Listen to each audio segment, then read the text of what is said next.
Namaste, everyone. Welcome to today's Yes Talk titled Impact of Social Media on Productivity and Mental Health. The speaker today is Dr. Sonika Thakral, who is an associate professor in computer science with Shaheed Sukhdev College of Business Studies at University of Delhi. She's a spiritual seeker and wishes to work towards bringing a holistic and transformative approach to education. Sonika ma'am, welcome to the Yes Talk, and thank you so much for being with us today. Look forward to your session, ma'am. Over to you. Thank you so much for the kind introduction, Arunima. It's a pleasure to be here. Thank you for the opportunity. Should I start sharing my screen? Yes, of course, ma'am.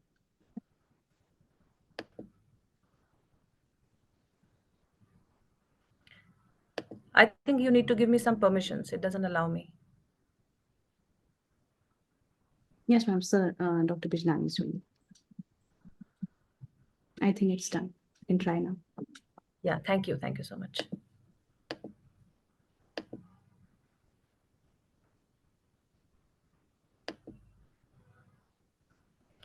So, a very good evening to everyone. Hope you're all doing well and enjoying the weather, particularly those living in the northern parts of India or the cold regions of the world. This is the time when you get to savor so many different sweets which are not suited for other seasons. So, hope you're all having a sweet time. The topic for today's talk is a very sensitive one, particularly because this is about something that has become an integral part of our lives. When connectivity comes so easy, it becomes really, really important to see the flip side. So I welcome you in exploring with me how and why one tends to get hooked to social media platforms and the repercussions of spending excessive time on social media. The topic for the day is impact of social media on productivity and mental health. I would like to begin by showing some statistics. So, 61.4% of the world's total population, which translates to 4.95 billion people across the globe, they are users of social media. And this forms 93.5% of the total internet users. The average time spent by an individual on social media every day is about 2 hours and 24 minutes. The age group with which social media is the most popular is 18 to 29 years. Facebook, YouTube, WhatsApp, Instagram being the top four social media platforms in terms of popularity.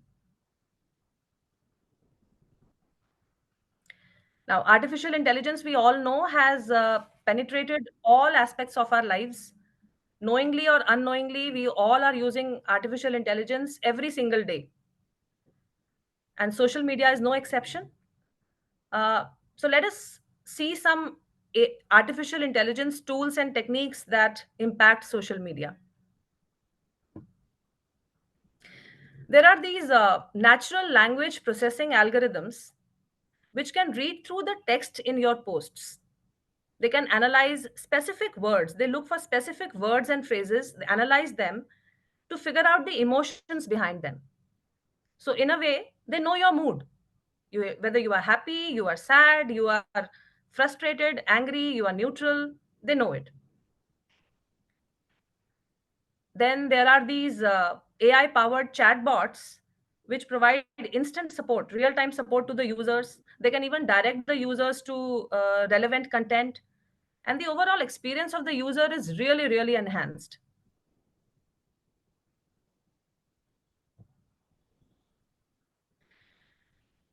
Artificial intelligence is capable of identifying emerging trends.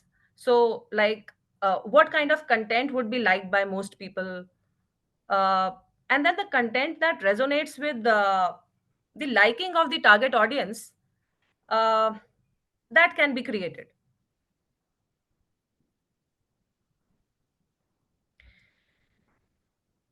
Predicting users behavior, it again once again it involves some data driven modeling techniques and machine learning algorithms.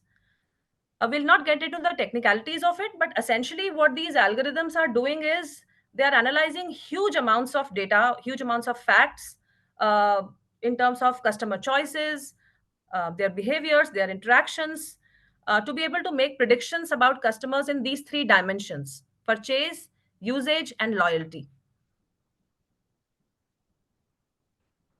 So, in a nutshell, artificial intelligence is transforming social media. It is making it more and more personalized every day, making it aligned to the interests of individual users. It's making the use of social media more and more time efficient, both for individual users as well as for businesses.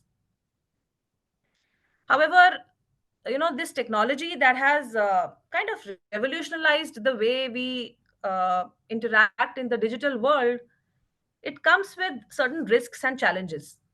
So let's look at the hindsight.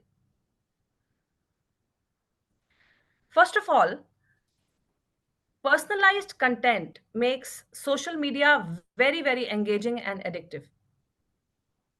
So if you are presented with content of your own choice over and over again, it becomes really difficult for you to resist. And have you ever gotten into this trap of watching these short videos that we call as reels, one after the other for hours together? I'm sure most of you have. Yes, ma'am. Yeah, most of you must have. And why not? See, after all, even a short reel can scratch you emotionally as much as a whole movie would, right? And if you talk about the, reel in terms of investment of time, it's hardly anything, just a few seconds, right? Isn't it? Now, what goes wrong is that since it is apparently not a very huge investment of time, we do not mind exploring another video if the one that we just watched did not turn out to be so interesting. Some of the reel, they turn out to be interesting, entertaining, and some of them do not turn out to be entertaining. And in the want of watching an entertaining reel, we end up spending hours and hours on a completely non-productive activity. Yeah. So this very interesting online article that I came across, titled TikTok and the Death of the Attention Span. This talks about an experiment that was conducted in 1950s by a renowned American psychologist and behaviorist, B.F. Skinner. So the doctor found that there was a bunch of rats, and when they were regularly given food as rewards for pressing a lever, very soon they lost interest in the activity. However, when the food was in the form of award was given unpredictably, the rats became completely obsessive. They would even go to the extent of missing their usual activities like eating, sleeping, just to chase that high of getting the next reward, the next big win. And exactly the same thing is happening to us.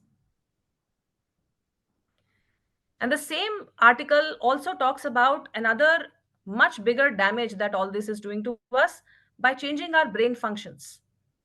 The damage is that our attention span has been shortened immensely. And that's very obvious, right? If we are getting reward in the form of an emotional hit, or some kind of an entertainment in such a short time, why would we ever want to spend time? We would not want to invest time, right? And it is actually a vicious circle. So these short videos that you see, they suit our shortened attention spans, and their usage further slices down the attention span. We completely fail to concentrate on anything for an extended period of. And yet another fact that adds to the damage is that because of the fact that the duration is so short, you can of these videos is so short, you can actually produce much more in the same amount of time. And of course, more choice means even less patience.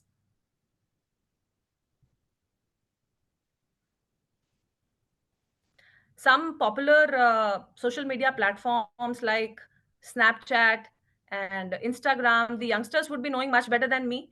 They allow you to apply different effects on your photographs. We call them filters. Yeah. And why? How do people use these filters? They use them to enhance their appearance, to remove imperfections on their faces.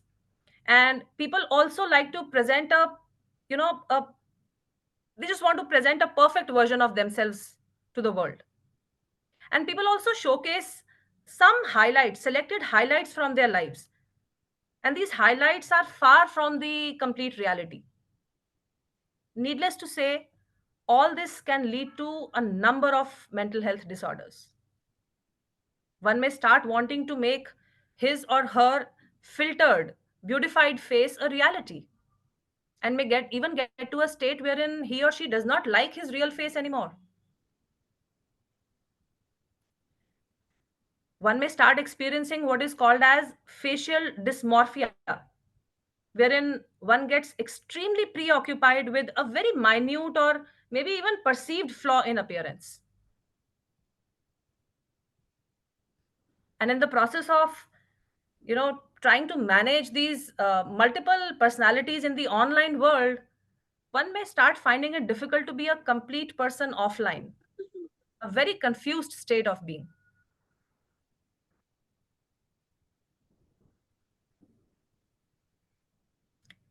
Now, these social media platforms, we all know how they operate. They thrive on two things. One is the user engagement, and the other is validations. Validations in the form of likes, comments, or shares. Yeah, that's their key to success, isn't it? Now, these features, they cause so many people to desperately seek validation from external sources. People get to the extent of assessing their self-worth based on the likes they get, the kind of comments they get. Imagine the kind of state of mind this kind of a person would be in. Unless you validate, he feels he is worthless. So we have talked about how projecting a false image in the online world can do harm to the doer. It can also harm the other people. How? So people who are repeatedly exposed to false ideal representations of other people's lives, uh, such a person may tend to compare one's own life with that of other people, with the lives of other people. And the worst part is that the standards of comparison are completely unrealistic. One tends to believe that the others have better lives, they have better relationships, they have better careers, they have better financial status, which is not true. And clearly, anybody who falls in this trap, of course, has a likelihood of developing, a sense of being inadequate, or maybe ends up having a low self-esteem.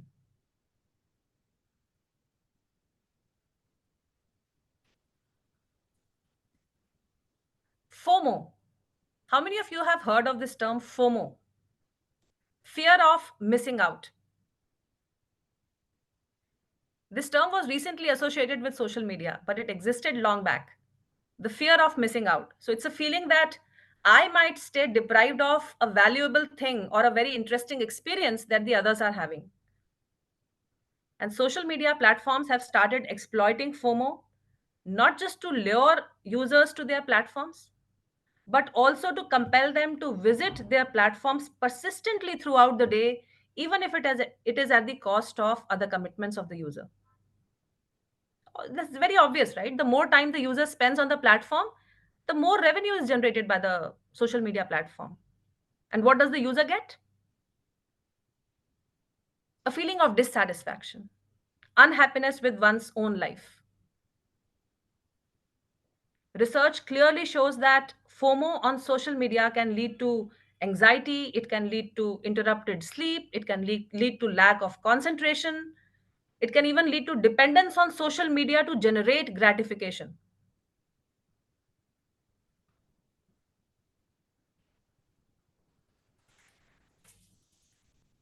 So far, to the best of my knowledge, there is no study, at least there are not many such studies which establish consequences of long term use, the technology itself being relatively new.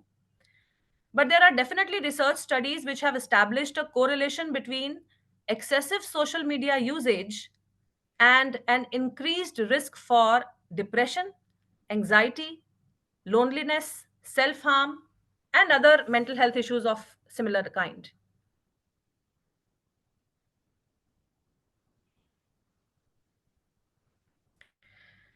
So we get to read a lot of articles these days talking about how the youth is indulging into social media uncontrollably, and how friends sitting together in a college lawn, or cousins sitting together next to each other in a family get together, would not be talking to each other but would be engaged with their cell phones. Yeah. However, being into academia and witnessing obvious changes in children over the past few years, uh, both in terms of behavioral issues and psychological problems, and even academic, performances, I myself and some of my colleagues got interested in getting some first-hand information so as to be able to take some concrete steps and try to help at least as many children as we can. So I and some of my colleagues started a survey a few days back, and so far we have 81 data points, and this is what the data says. Uh, Most of the students were undergraduate. Those who have responded so far, most of them are undergraduate students. Only a few of them are postgraduate students. As I said, uh, we have 81 data points, 81 responses to the survey so far, and it encompasses at least three different universities. The data encompasses at least three different universities. Here is the first question: average time spent on social media per day. 58% of the respondents said that they spend 1 to 3 hours on social media every single day.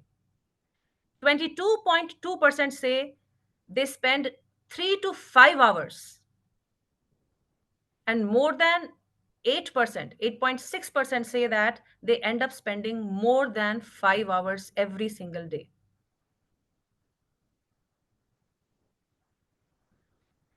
Even with such a small data set, the results are really alarming, and therefore I thought I should share this with you. This is all first hand information. What do you think is a healthy amount of time spent daily on social media for yourself? How much do you think would be healthy? Clearly, 64.2, which is the majority, is saying less than 1 hour. 34.6% say 1 to 3 hours is okay. And there is also a small fraction that believes 3 to 5 hours will be all right.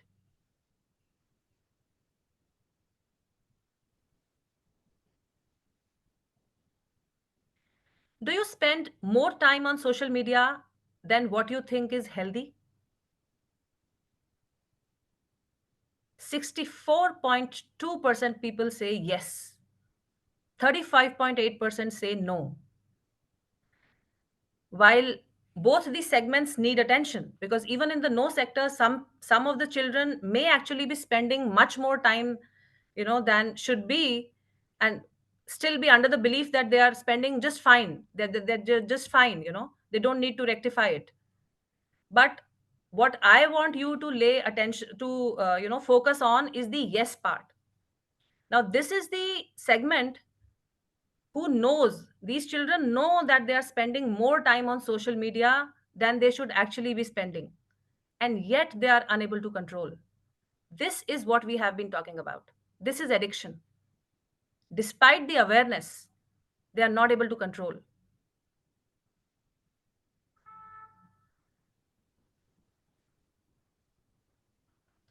How does spending excessive time on social media impact your life? Now, out of those who said that yes, we are spending more time than we should ideally be doing,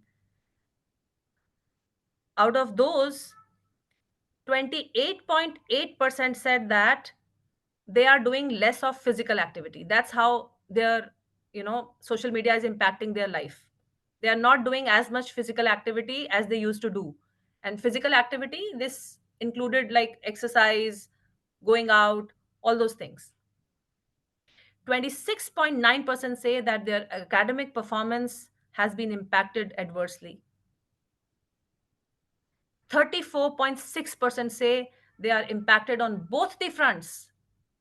Their academic performance has worsened, and they are doing less of physical activity, less of exercise. The numbers are really, really alarming. And 9.6 say it does not really matter. Even this section actually needs attention. They're not even realizing. They're probably not even realizing.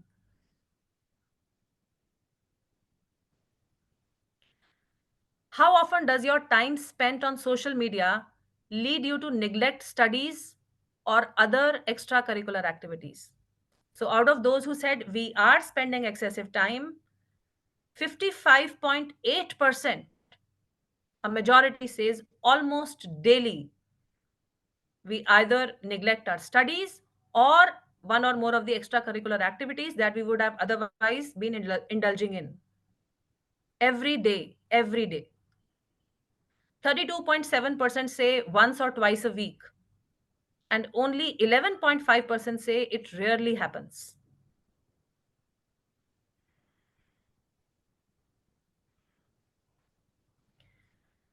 Do you think you relate more to friends or virtual friends on social media than when meeting in person? This is an alarming thing. About 26% of the people say yes. That's a huge fraction. They've started living in the virtual world. Do you realize that?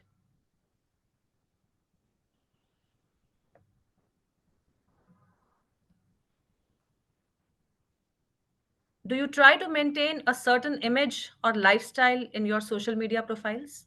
Now, this is again what we were talking about during the talk, right? We were discussing how people try to maintain a certain image of themselves, project false image of themselves, or some special highlights of their lives they would like to present. So, how many have said yes? 11.1% have said yes. 42% have admitted that they sometimes do it. And 46%, 47%, which is actually 46.9%, approximately 47% say they do not.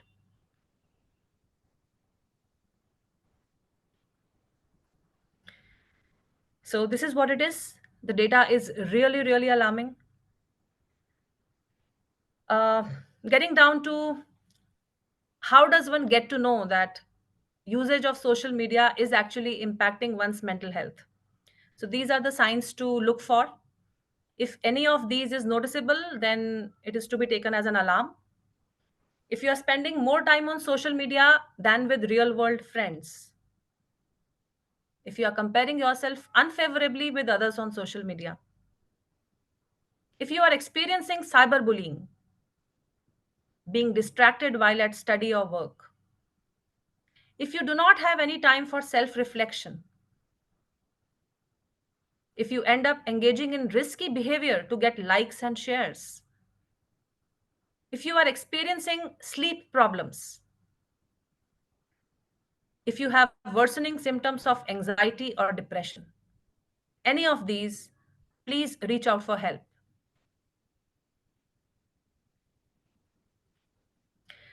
Now, in the end, I would just like to say that all that I have said is not to say that social media is bad.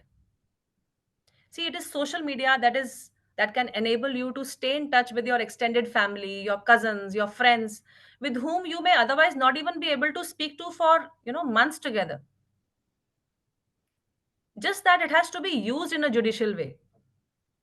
And why just social media? In fact, any technology is a double-edged sword, right? It's up to you to use it properly, to reap the benefits and avoid the dark side of it.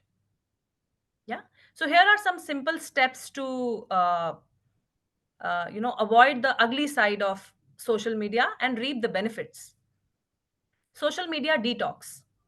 You should keep a track of how much time you spend each day on social media. Please keep a track of that. Awareness will help. Just be a little more mindful, and that itself will help you. Keep a track. Turn off your phone at definite periods, periodically, every day. Don't bring your phone to the bed. Disable social media notifications and limit the checks that you are performing. So, to maybe you can say that, you can ensure that there will be a gap of, you can ensure a gap of 15 minutes before you check your messages again. Start with 15 minutes and then you can slowly increase the gap to 30 minutes and so on. Human interaction is an unmatched solution. Talk to your family, talk to your friends in person, talk to healthcare providers if need be. Engage in some form of physical activity or the other every single day. Do yoga, do some kind of exercise, jog, run, play a sport, express gratitude. Being thankful for some important things in life that you have can surely make up for the discontent that social media can sometimes bring about. Last but not the least, volunteer for social causes. Just the way it's a natural tendency of humans to connect, it's also our natural tendency to help others. Working for a social cause, working for animals, that will certainly make you feel more important, make you more grateful.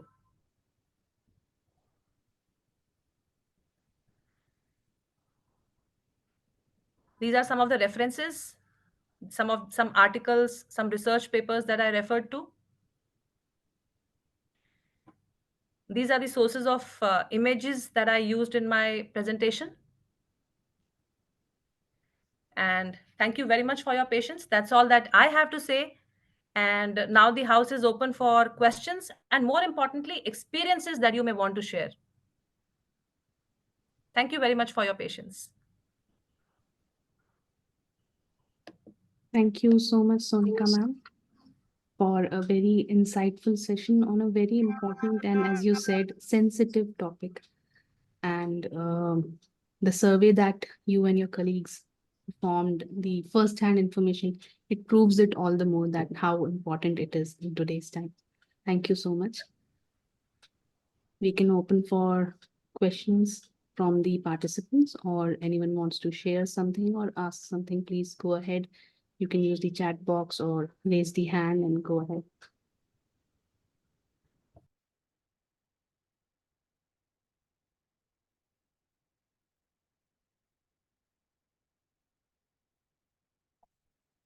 Yes, please go ahead, Narayan. I want to know about Ramesh Bijlani, sir. Okay, So I have sure. seen him in last presentation of Kushal, sir. So I'm eager to know about him because when I asked Kushal, sir, he said that you should ask Sonika ma'am. She knows better. So today I got to meet him. So I want to interact with him. Sure, we'll I will take. fall short of words. Uh, Sir, can I request you to talk to the child, Narayan? Actually, right now the forum is uh, your talk and questions related to your talk, not anything that anyone wants to ask me. For that, there can be many other occasions. I am not so inaccessible. Sure. So maybe Narayan, maybe we can have questions related to the talk right now, and maybe some of us can share our experiences, related experiences. I'm sure there are so many students in the talk who are participating in the talk right now. I'm sure you must be having many experiences to share. Many things, many of the things that we said and saw today, you would have experienced yourselves. So you're all welcome for questions and sharing your experiences. For what you have, the question that you have raised, maybe we can talk some other time.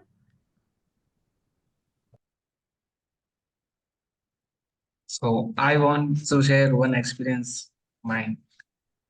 So I am not too addicted to social media. Means I watch once in 3 day, one time in 3 day. But when I see a lot.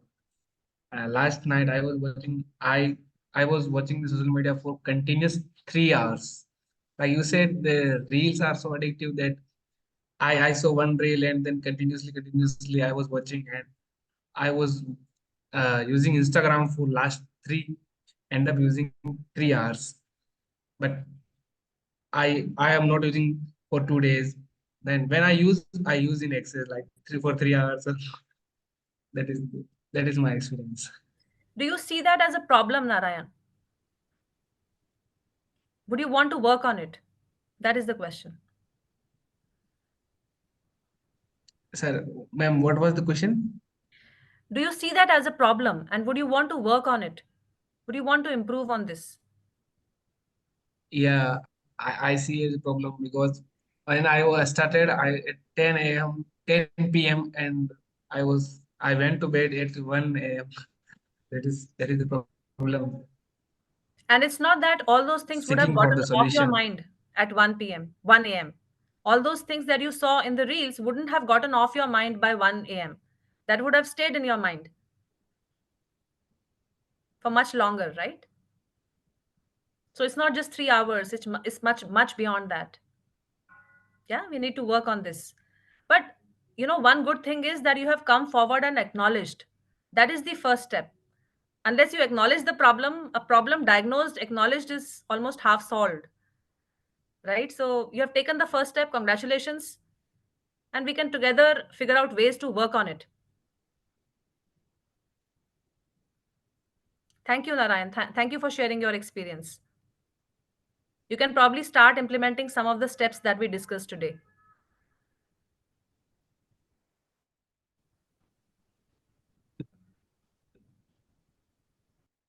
Sonika ma'am, we have a message in the chat box also. Someone has shared their experience. Yes, I just saw. Yes, Yeah. so he's one of my students from, yeah, University of Delhi. Ma'am, I was really addicted in 12th standard because of COVID, and for that reason, I got low percentile in my JEE mains. But then after the failure, it hit me that I need to stop it, and now I have successfully left social media for about 2 years now. Commendable, commendable. So, of course, it did some harm to you, but you have been able to, protect yourself at the right time. Congratulations, Mohan. Commendable. We would suggest that we would request you to share all the steps that you took with other friends of yours so that more children can be benefited from your experience. Anybody else?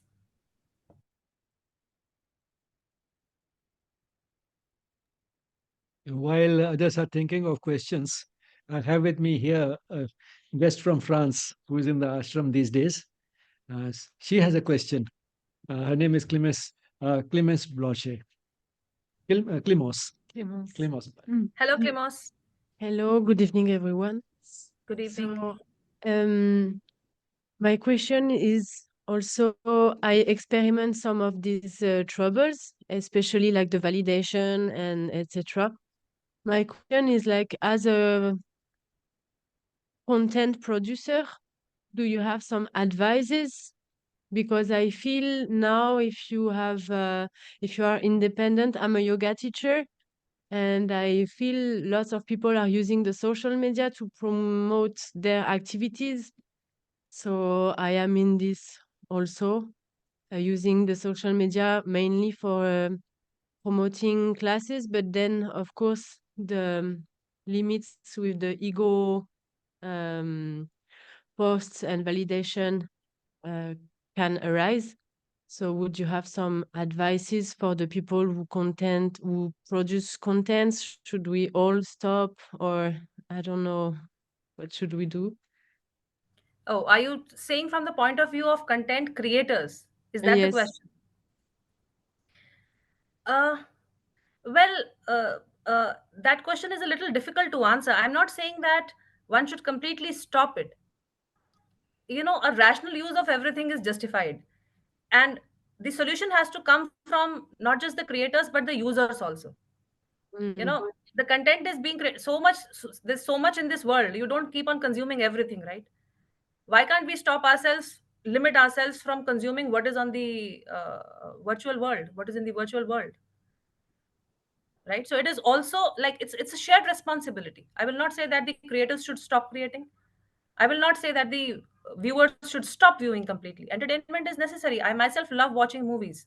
When I go there for 2.5 hours, 3 hours, I am there. I do it Mm. like every 3 months or so, 3 or 4 months. But that time is mine. I know it's well calculated. I know I'm spending that time for my, you know, it's a recreation for me. But doing it as an addiction, falling into that trap is what we are trying to avoid, right? So and one has to analyze oneself. So see, there are various stages also. If you think that it has gotten so, if somebody thinks that it has gotten so bad that without receiving somebody's like on a picture, you start getting depressed, then I would suggest that we should start seeking some counseling or some professional help Mm. if you're not able to manage it yourself. But if somebody is at a very naive state wherein one can manage oneself, then some of the steps that I just mentioned today, maybe they can work. A couple of students, so Mohan just now, one of the students just now mentioned that he was able to handle it himself. Somebody may not be able to. If you're not able to, then it's always advisable to acknowledge, just the way Narayan did, and start seeking help, maybe from an elder, even if not from a professional. If that doesn't work, then you can go, next step is to go to a professional. But the first step is to acknowledge. Mm. Okay. Okay, thank you. Because that's true, this is very hard that the social media platform can be a real trap, and only the individual um, uh, wants to, the individual action is sometimes like it's very difficult to take because the platform wants you to take all the time. So it can be very hard, and sometimes I feel, okay, if I was not participating in that, maybe it would be easier. But then how to make the balance between um, do the business and do something good also. I completely understand your dilemma, and I appreciate that you are considering the other side. That's one Mm. really good thing, that even the creators want to, maintain a balance. That's a very positive sign. However, I would say that uh, the initiative belongs to both the sides. It's not just one side. Yeah. Thank you. Thank you. Sonika ma'am, I think Mohan has shared what all he did to Oh, that'll be great. overcome. Thank you, Mohan. Yeah, I can just read it through. yeah. Ma'am, I used to put time limits on apps and tried to focus on life and what's important and what I wanted to achieve in life. But I think the most important thing that I did was come to Delhi for college, because it gave me the perfect opportunity to go out and grow socially.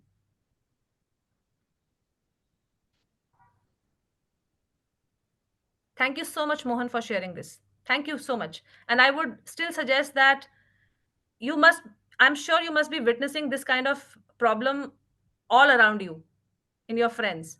Please reach out to them and help them as much as you can. This little hand holding, can help so many. I think we have another question by Kushagra. Ma'am, you talked about FOMO, fear of missing out. I once attended a talk in my college where the speaker modified the term FOMO to JOMO, joy of missing out. Yes, that's just the opposite. Yes, that's actually a term. It's not that the speaker modified the term. You can actually Google the term JOMO, joy of missing out. His point was that we don't have to be so harsh on ourselves all the time, and try to concentrate our efforts in the direction that is right for us. It really changed my perspective. Amazingly good, Kushagra. Thank you so much for sharing this. Yes, JOMO is actually a standard term. It's a term. And, whatever works for you, that's all that I can say. There is no one size fit all solution. Some things may work for one, some things may work for the others. Whatever works for you, just go for it. Just stay positive, go for positive things. Thank you for sharing, Kushagra. Thank you, ma'am. Dr. Bijlani, I request you to share your thoughts, please. Same thing. Thank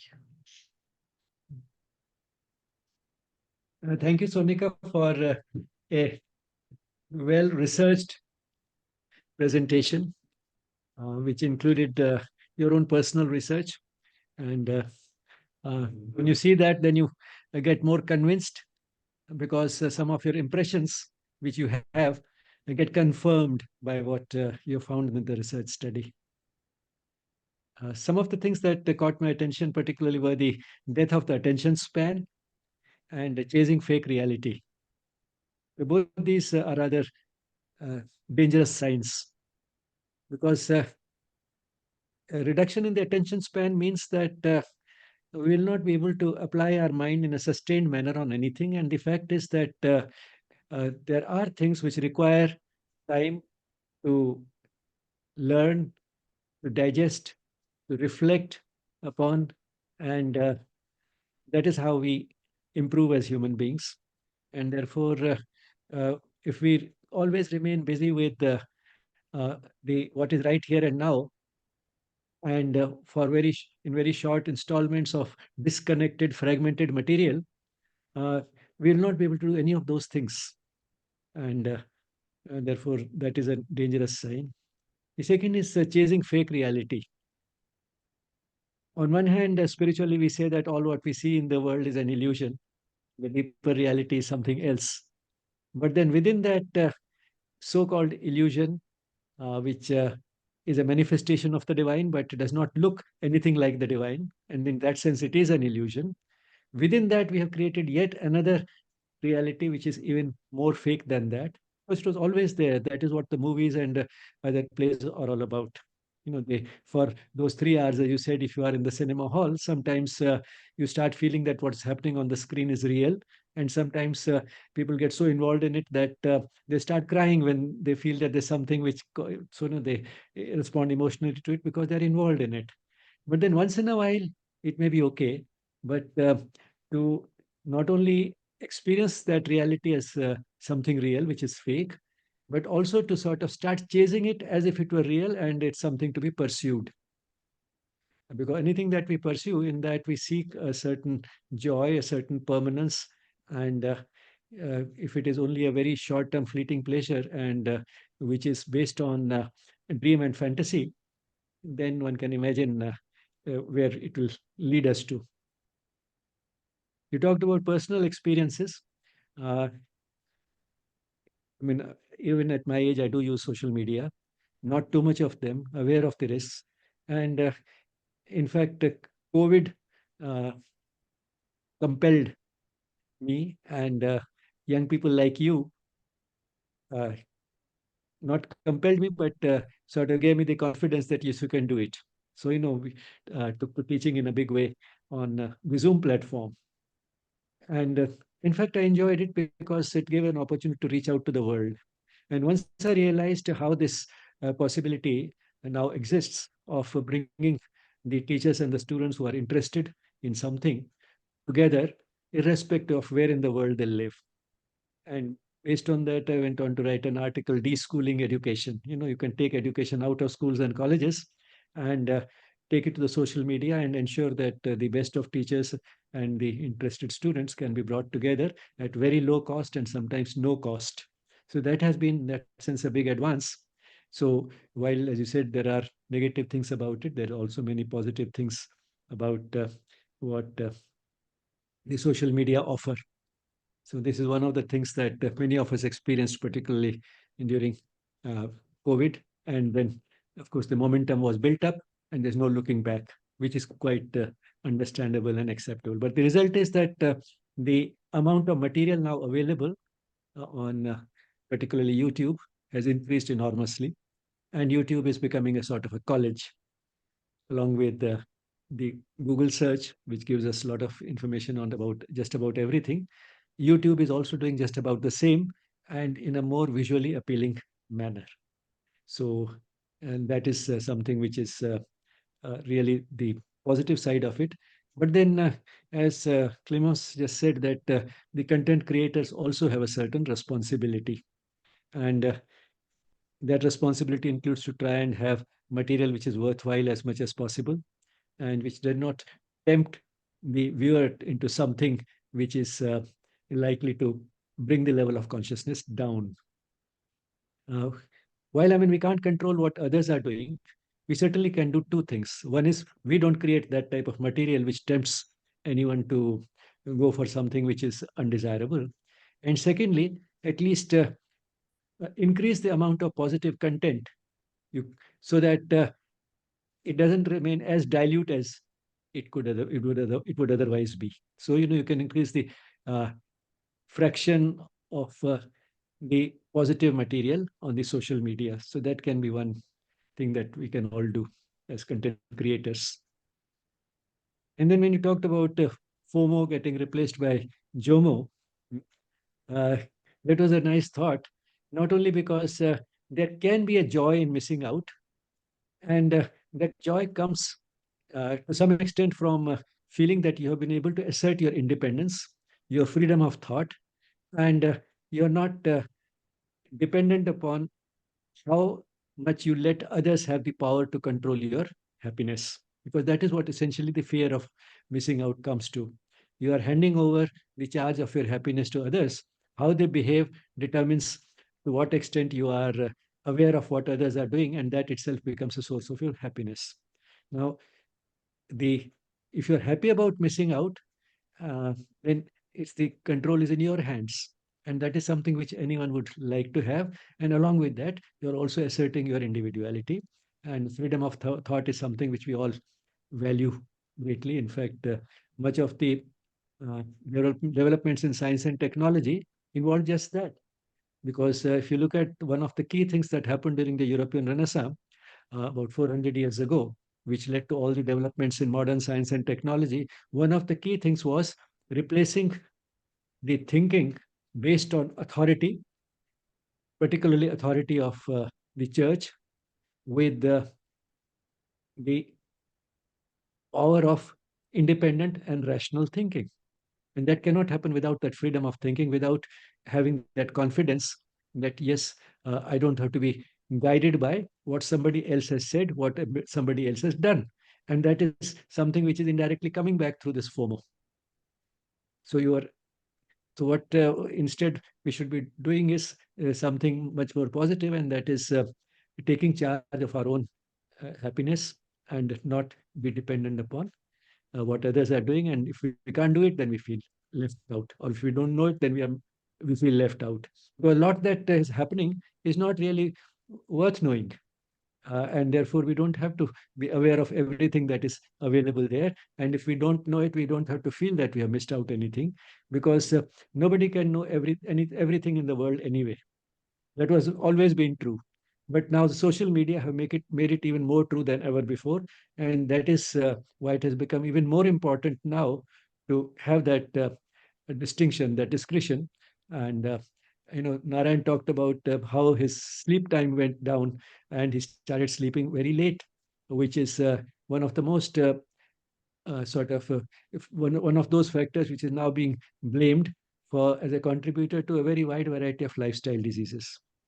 So it's not just something which we don't feel good about. It has physical effects which last much beyond the tiredness and sleepiness during the day.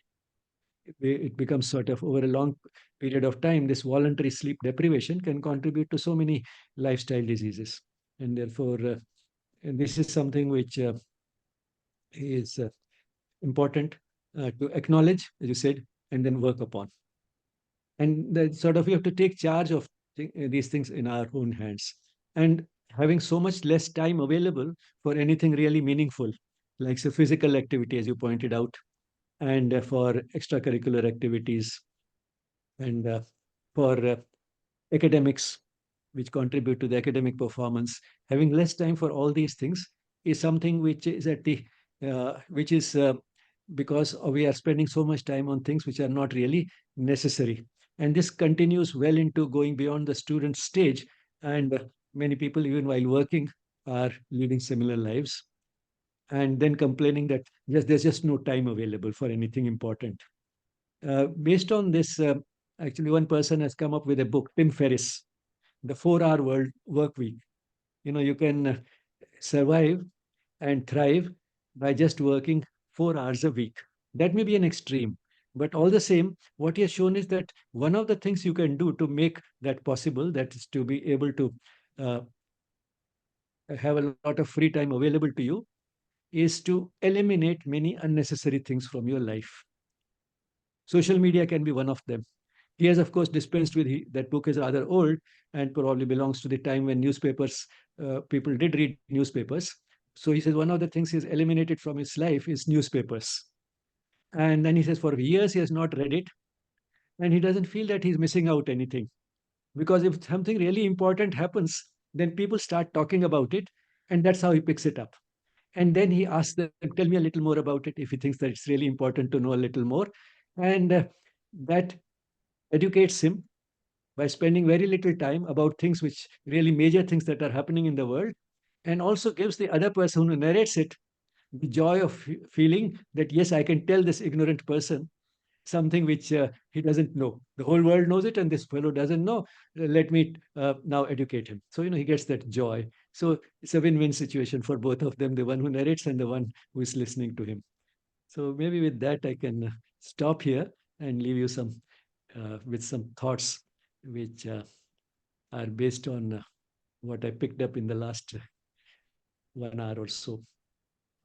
Thank you again, Sonika, for sharing in a very professional manner uh, as an expert on the subject which you are, something which is of great contemporary interest.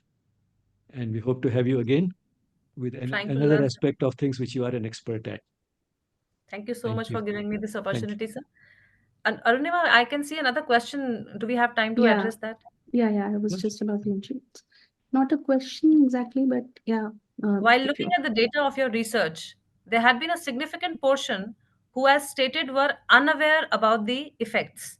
Many solutions have been mentioned for people who know the problems social media is causing in their lives. But what can be done for people who don't believe that it's affecting them to truly realize the impact it causes within?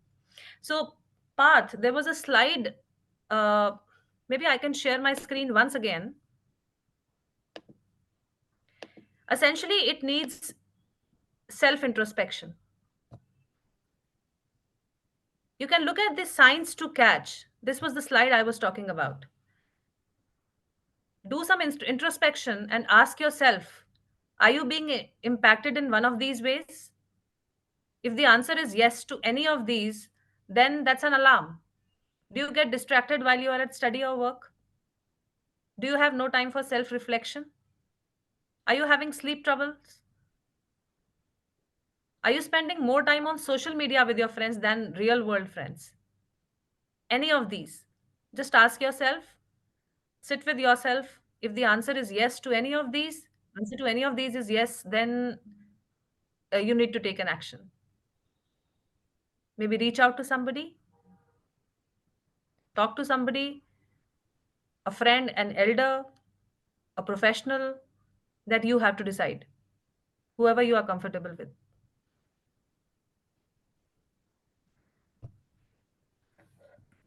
Have I answered your question?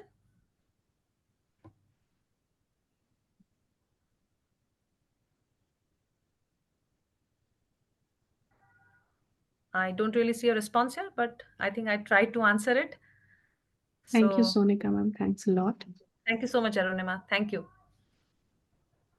Um, I thank the participants as well for being with us today. And thanks again, Sonika ma'am, for sparing your valuable time with all of us. We can close today's session with a moment of peaceful silence. Namaste.